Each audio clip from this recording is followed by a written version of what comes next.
सभापती महोदय, अत्यंत गंभीर आणि अस्वस्थ करणारा विषय आज मी सभागृहाच्या निदर्शनाला आणू इच्छिते।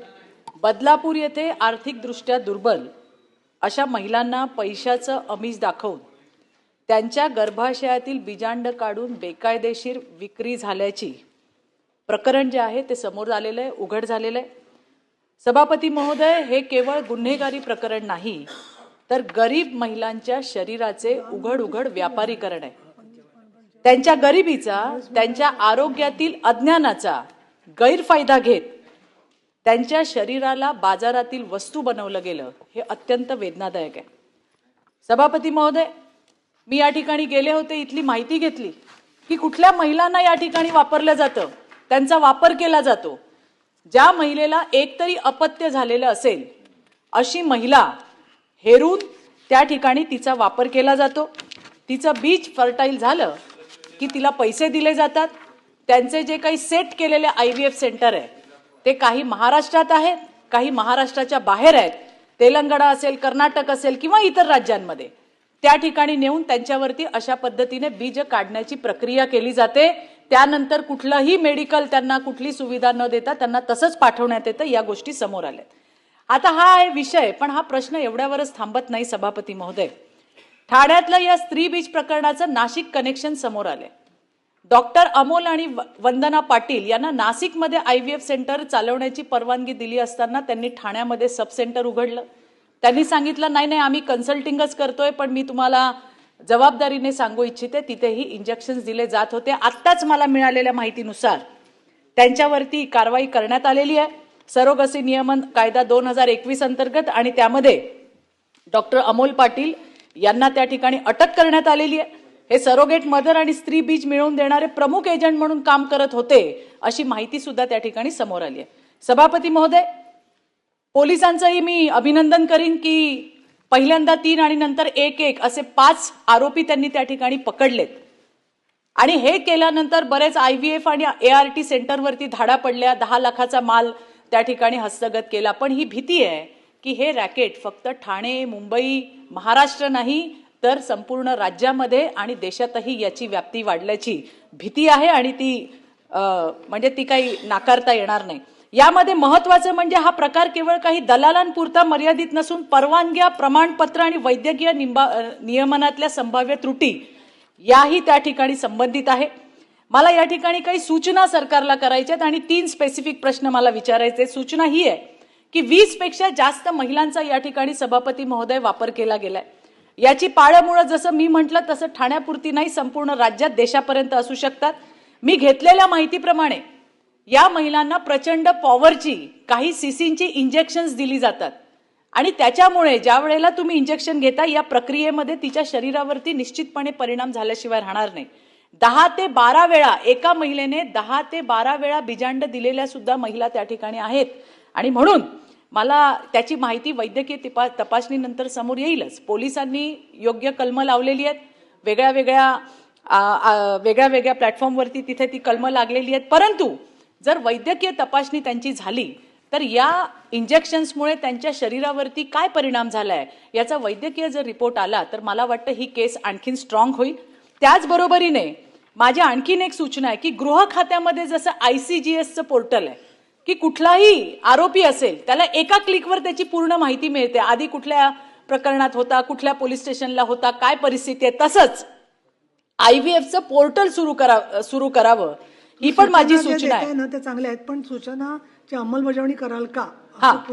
IVF पोर्टलची सेंटर उघडून त्याचं अंमलबजावणी कराल का? कारण एका क्लिपवर जर कुठलीही महिला या राज्यातल्या कुठल्याही IVF सेंटरला गेली आणि असं जर आपलं पोर्टल असेल तर एका क्लिकवरती आपल्याला माहिती मिळेल की ती आधी कुठल्या IVF सेंटरला गेली होती किंवा तिने याच्या आधी काय केलंय। त्याचबरोबरीने IVF लिंकिंग आपण कराल का, जे आधार कार्ड बेस्ड आणि बायोमेट्रिक थंब इम्प्रेशनने त्या ठिकाणी करायला हवंय, ज्यामुळे आपण त्या ठिकाणी अशा गोष्टींना आळा घालू शकतो।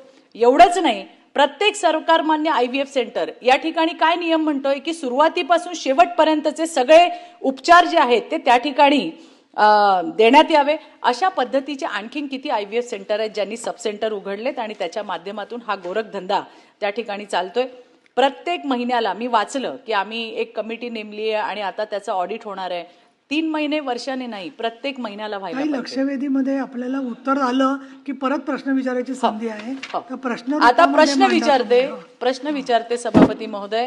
प्रश्न हा आहे की नाशिकसाठी दिलेलं प्रमाणपत्र ठाण्यात कसं वापरलं गेलं याच्यासाठीची प्रशासकीय जबाबदारी ठरवली जाणार आहे किंवा नाही. माझा दुसरा प्रश्न, या 2 वर्षांमध्ये IVF ARTच्या किती केंद्रांची तपासणी आपली झाली आहे. तिसरा प्रश्न, सरोगसी नियमन कायदा 2021 अंतर्गत आतापर्यंत आपण किती कारवाया केल्या आणि भविष्यात अशा प्रकारांना आळा घालण्यासाठी मला उत्तरात दिलंय की काही अधिकारी नेमले जे त्याची तपासणी करतायत. माझं असं म्हणणं आहे की भविष्यात अशा प्रकारांना आळा घालण्यासाठी स्वतंत्र प्रजनन आरोग्य निरीक्षण प्राधिकरण हे सरकार स्थापन करणार का. धन्यवाद सभापती महोदय. सभापती महोदया, जी काही IVF सेंटरवरती कारवाई झालेली आहे, नक्कीच हा विषय गंभीर आहे आणि कारवाईची माहिती आज या ब्रीफिंगच्या माध्यमातून घेत असताना देखील जी काही मोडस ऑपरेंडिंग आहे ती कशा पद्धतीने चालते त्याचं गांभीर्य देखील हे लक्षात येत आहे. सन्माननीय सदस्य चित्राताई वाघ यांनी ह्या लक्षवेधीच्या मार्फत नक्कीच एका महत्त्वाच्या विषयाकडे लक्ष वेधलेलं आहे. एकंदरीत ही जी कारवाई, अशा पद्धतीची कारवाई महाराष्ट्रामध्ये ही पहिल्यांदा झालेली आहे आणि ह्या कारवाईमध्ये एक गोष्ट लक्षात आलेली आहे की मी थेट आपल्या प्रश्नांकडे येतो की ह्या कारवाई होत असताना एक लक्षात घेतलं पाहिजे की आपण सेरोगसीचा कायदा हा केंद्र सरकारने 2021 मध्ये केला आणि सेरोगसी अर्थातच जे कपल तिथे कन्सिव्ह करू शकत नाही त्यांच्याकरता हा कायदा अतिशय महत्त्वाचा आहे. आणि ह्या कायद्याच्या अंतर्गत महाराष्ट्र शासनाने 2022 साली तिथे राज्य मंडळाची आपण तिथे स्थापना केली आणि ह्या मंडळाच्या मार्फत आपण प्रत्येक परिमंडळ स्तरावरती आपण एक समिती नेमलेली आहे. ह्या केंद्र शासनाने IVFच्या या लॅबना किंवा IVFच्या ह्या काही जे काही आस्थापना आहेत त्यांना परवानगी देण्याकरिता एक पोर्टल सुरू केलेलं आहे. या पोर्टलवरती ऍप्लिकेशन करावं लागतं. अप्लाय केल्याच्या नंतर त्याचे इन्स्पेक्शन होतं या तज्ज्ञ समितीमार्फत आणि इन्स्पेक्शन झाल्याच्या नंतर त्यांना ती परवानगी मिळते. एकंदरीत ह्या परवानगी दिल्याच्या नंतर त्याचा जर का कोणी दुरुपयोग करत असेल, जसं ह्या केसमध्ये आढळलेलं आहे की हा दुरुपयोग होऊ नये याकरिता जे काही ऍक्शन घेणं आवश्यक आहे ते नक्कीच त्यासाठी आवश्यक पावलं आपण उचलत आहोतच. परंतु ह्या केसमध्ये एक गोष्ट लक्षात आली की जे काही ठाण्यामध्ये कारवाई झाली ते कुठलंही सब सेंटर नव्हतं, ते एका घरामध्ये छापा आपण केलेला आहे आणि तो पोलिसांच्या इंटेलिजन्स मार्फत जी काही माहिती प्राप्त झाली होती त्या माहितीच्या आधारे तो छापा आपण टाकला होता. उपजिल्हा रुग्णालयाच्या वैद्यकीय अधिकाऱ्यांसोबत घेऊन आपण हा छापा टाकला होता आणि या छाप्यामध्ये एक गोष्ट लक्षात आली की तिथे कुठलंही अधिकृत सब सेंटर असं नव्हतं. जे काही नाशिकमध्ये IVF सेंटर होतं त्या डॉक्टरांच्या मार्फत इथे काही रॅकेट चालवलं जात होतं. अशा काही गरजू महिला, ज्या महिलांना पैशांची आवश्यकता आहे अशा महिलांना तिथे त्यांची फसवणूक करून त्यांचं ब्रेन वॉशिंग करून त्यांना हे इंजेक्शन द्यायचे आणि त्यांच्या मार्फत ते बिजाणं आहे ते मॅच्युअर करायचं आणि ते मॅच्युरिटी झाल्याच्या नंतर ते नाशिकला त्यांना घेऊन जाऊन ते जे काही रिट्रीव्हर आहे ते करायचं आणि मग ते आंध्र प्रदेश असेल किंवा अन्य काही विविध राज्यामध्ये आणि देशाच्या बाहेर देखील हे काही एम्ब्रिओज आहे ते पाठवण्याचं काम त्या या IVF सेंटरच्या माध्यमातून होत असं आपल्या तिथे ह्या तपासणीच्या निदर्शनास आलं. एक गोष्ट लक्षात आली की याच्यामध्ये जवळपास 10 महिला याच्यामध्ये पीडित होत्या आणि या कायद्याच्या तरतुदीनुसार जर का कोणाला डोनेशन करायचं असेल डोनर म्हणून ते फक्त एकदाच सरोगसी करू शकतात, त्यांना एकापेक्षा जास्त करायची परवानगी नाही. इथे एकाच महिलांना 8-10 वेळेला ह्यांनी हे केलेलं आहे, लक्षात आलेलं आहे. म्हणून तो पहिला आपलं जे सूचना होती की ह्यांचं मेडिकल रिपोर्ट नक्कीच आपण तो ताब्यामध्ये घेऊ आणि त्या महिलांच्या वरती ज्या काही पीडित महिला आहेत त्यांना जे काही इंजेक्शनमुळे त्यांच्या आरोग्यावरती काय त्याचा परिणाम होईल त्याचं सगळं आकलन करून नक्कीच त्यांना जी काही मदत करायची आहे ती शासनातर्फे ही केली जाईल. दुसरा आपला प्रश्न होता की सूचना आपली होती की IVF एक लक्षात आले की ह्याच्यामध्ये आता एकाच महिलेचं रजिस्ट्रेशन वारंवार कसं त्यांनी केलं तर सभापती महोदया यांनी एकाच महिलेला जेव्हा इंजेक्शन देत असताना रजिस्ट्रेशनच्या वेळेला त्यांनी खोटे आधार कार्ड वापरले. म्हणजे त्यांनी त्यांच्याकडे रजिस्टर करत असताना त्या विविध महिला आहेत असं तिथे दाखवलं, परंतु प्रत्यक्षामध्ये महिला त्या एकच होत्या. म्हणून आपण आता एक तिथे निर्णय घेऊ शकतोय आणि किंवा आपण त्या निर्णय घेण्यावरती आपण आहोत की जे काही पोर्टल रजिस्ट्रेशनसाठी वापरलं जाते त्याच पोर्टलवरती ह्या महिलांचं रजिस्ट्रेशन करत असताना त्यांनी आधार कार्ड लिंक करून आपण ते रजिस्ट्रेशन आपण ते कंपल्सरी आपण करू आणि आधार कार्ड लिंक झाले की मग त्यांना डुप्लिकेशन करता येणार नाही. कारण ते एकदा आधार कार्डाच्या वरती जेव्हा लिंक ते होऊन जाईल, मग त्या आपल्याकडे रजिस्ट्रेशनसाठी आवश्यक असलेल्या ज्या कमिटीच्या अंतर्गत जे पोर्टल वापरलं जातं त्या पोर्टलवरती त्या महिलेची सगळी माहिती उपलब्ध होईल आणि म्हणजे राज्याचे जेवढे IVF सेंटर्स आहेत ते सगळे क्लब होतील आणि त्याला शक्यतो आपण त्याला ब्लॉकचेनवरती आपण टाकू, जेणेकरून त्याला कोणी इंटरफिअरन्स तिथे करणार नाही.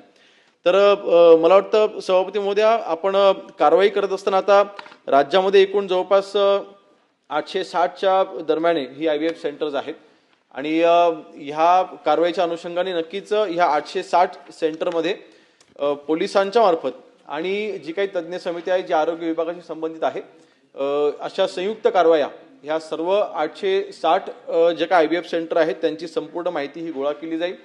आणि कारण गृह विभागाला सोबत घेणं आवश्यक आहे, कारण शेवटी जर का डुप्लिकेशन डॉक्युमेंटेशन मध्ये होत असेल तर ते काही आरोग्य विभाग तपासू शकणार नाही. म्हणून गृह विभाग आणि आरोग्य विभाग या सर्व IVF सेंटरवरती सुमोठो तिथे कारवाई करेल आणि ज्या ज्या ठिकाणी अशा पद्धतीचे IVF सेंटरचा गैरवापर करून जर का तिथे असे चुकीचे प्रकार घडत असतील, जसं ह्या केसमध्ये आपण केलेलं आहे, आपण डॉक्टरांना तर आपण अटक केलेलीच आहे, पण ते IVF सेंटरचे जे रजिस्ट्रेशन आहे ते देखील आपण आता रद्द करायचे आदेश आपण दिलेले आहेत. ते आत्ताच मंत्री महोदयांनी उत्तर दिलं, परंतु ही लोक गुन्हेगारी प्रवृत्तीची आहे. आधार कार्ड जे आहे ते आपण लिंक बेस्ड केलं तर उत्तमच आहे, परंतु याच्यामध्ये फेक आधार कार्ड ज्या पद्धतीने आपण बघतो बांगलादेशी घुसखोर बनवून येत आहे त्या पद्धतीचं होण्याची शक्यता नाकारता येत नाही आणि त्यामुळे त्यासोबतच थंब इम्प्रेशन घेणं हे सुद्धा गरजेचं आहे असं मला वाटतंय. सभापती महोदय, महिला सन्मान, आरोग्य आणि सामाजिक न्याय या तिन्ही बाबींचा प्रश्न आज आपल्या सगळ्यांच्या समोर उभा आहे आणि म्हणून मला या ठिकाणी सभापती महोदयांना सांगायचे की शासनाने मकोका सारखी कारवाई, एखादी उदाहरणात्मक, कठोर आणि उदाहरणात्मक अशी कारवाई या सगळ्या आरोपींवरती करावी आणि एक स्पष्ट असा संदेश की महाराष्ट्रामध्ये गरीब महिलांचं शोषण केलं जाणार नाही अशा पद्धतीची भूमिका सरकार घेणार काय? का बायोमेट्रिकची आवश्यकता पडली तर नक्कीच बायोमेट्रिकची देखील आपण त्याच्यामध्ये इन्क्लूड करता येईल. दुसरा आपला जो प्रश्न होता की मकोका सारखी कारवाई ह्याच्यामध्ये व्हावी, नक्कीच ह्या विषयाकडे आम्ही देखील शासन देखील तितक्याच संवेदनशीलतेने पाहतंय. म्हणून जर का कायद्यात बसत असेल तर त्याच्यावरती मकोका सारखी कारवाई करता येईल.